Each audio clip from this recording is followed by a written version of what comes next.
Hi, everyone. Welcome to week 3.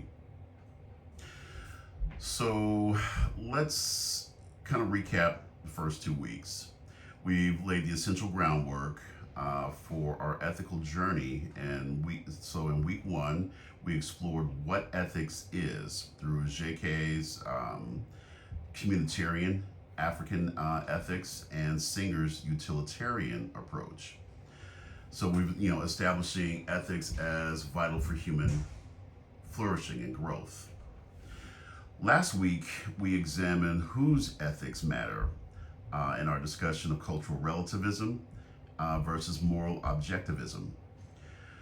And so through that, we discovered, Rachel's and Weredu's perspectives on that. That although cultures differ in practices, universal moral insights can emerge through different pathways. So this week, we mark another shift where we go from questioning what makes ethical systems valid to exploring what makes people, individuals, virtuous.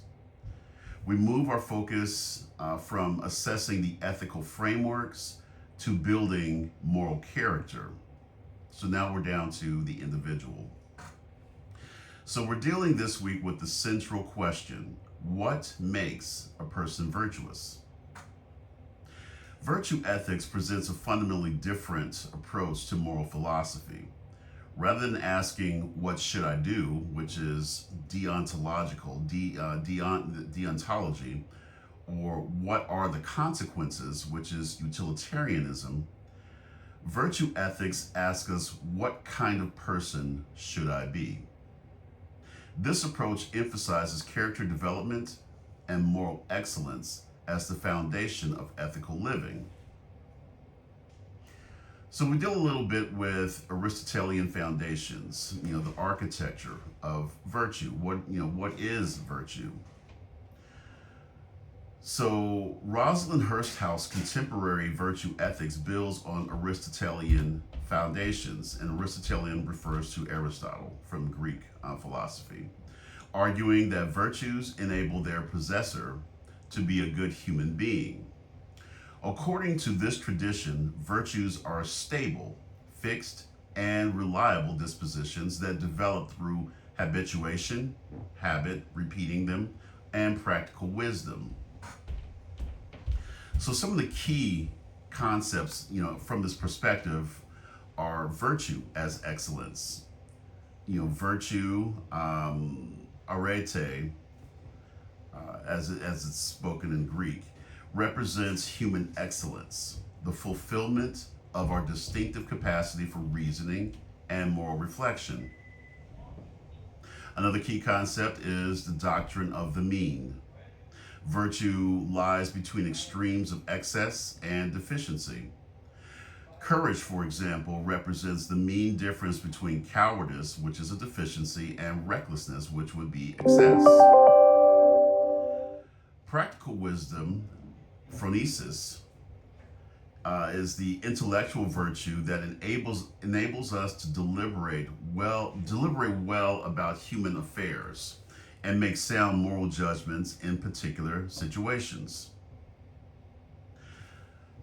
Habituation, as I kind of referred to already, virtue means the virtues develop through repeated practice until virtuous action becomes second nature.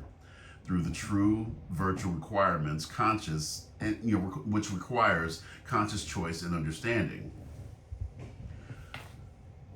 So that's what we have from the perspective of the roots of Western society, which is Greek philosophy, Aristotelian perspectives.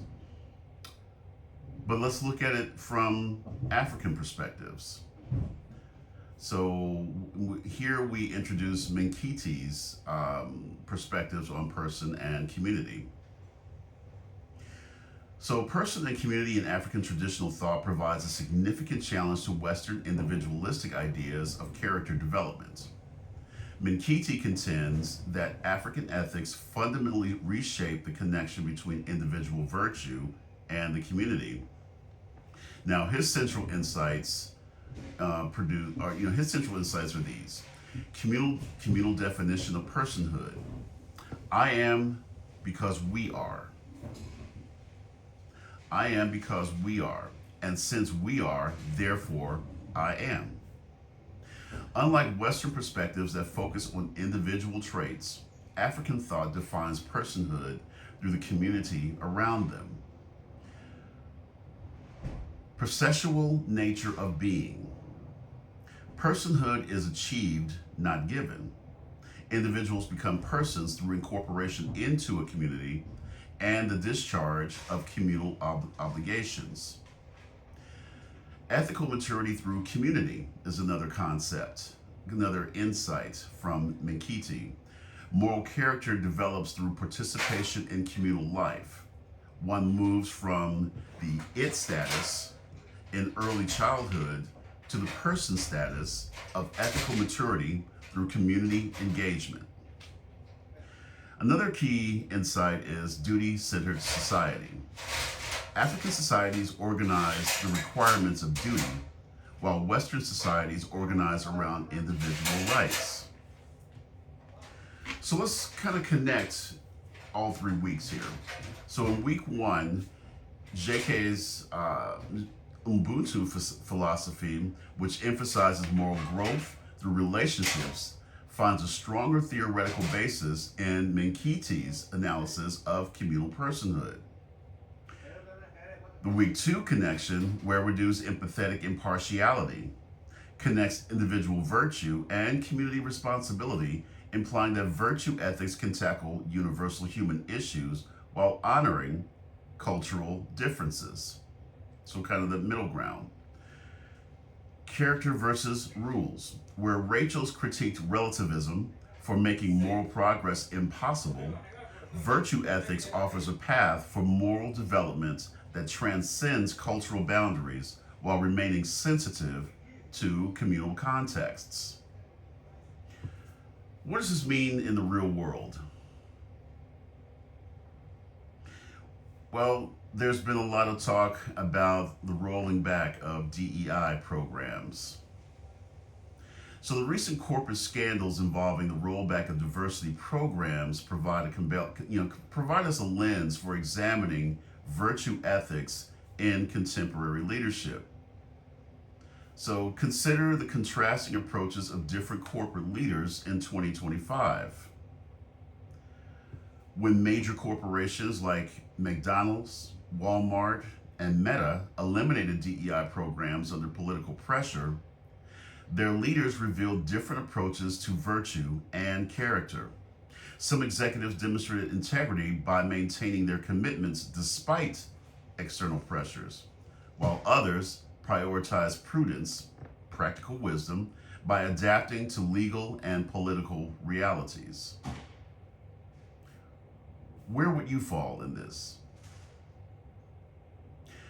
The journey from foundations to frameworks to character represents more than academic progression. It reflects the lived reality that ethical reasoning, cultural understanding, and personal virtue must work together to create flourishing communities. This integration, thinking clearly, respect diversity, and embodying excellence, prepares us to engage critical challenges with both intellectual rigor and moral maturity. These are some pretty interesting insights, and I want you to think about what your role is in this discussion. What would you do in some of these situations? So consider this as you read the readings this week and as you do your discussion, respond to your discussion prompts for this week. Again, a reminder, please do make your office hours. If you have not done so, please schedule an appointment. As a reminder, it is a part of your participation grade. Also, too, I see that some of you are responding to some of your peers with the discussion prompts. Remember that your first discussion prompt is due by Thursday, and by Saturday, you should respond to one of your other classmates, one of your other peers, to what they are discussing. The point is for you to have an exchange. The exchange is what's important. So it's not just read something and just spit out what you've read. Engage in conversation with each other. This is something I said last week. I do want to see more of that this week. So thank you for what you've been doing. So far, so good on our journey here. But let's keep driving away at it. All right, and let's have a good week.